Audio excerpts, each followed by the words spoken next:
មិត្តខ្ញុំអើយជាយូរហើយដែលយើងបែកគ្នាតាំងពីយើងឃ្លៀតឃ្លារាល់ទីវាយើងនឹងគ្មានឡើយនឹកពេលធ្លាប់បន់ឡើងកែចំបែងតាមមាត់ទន្លេរាល់ពេលដែលគុំនេះ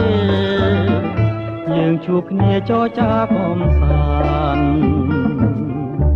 វេលាកូនឡងទៅច្រើនរដូវរកមិនបានតែខ្ញុំគ្មានប្រែប្រាននៅតែចាំបានគ្រាមុនហានៅចិនបងកាយវេលាកូនឡង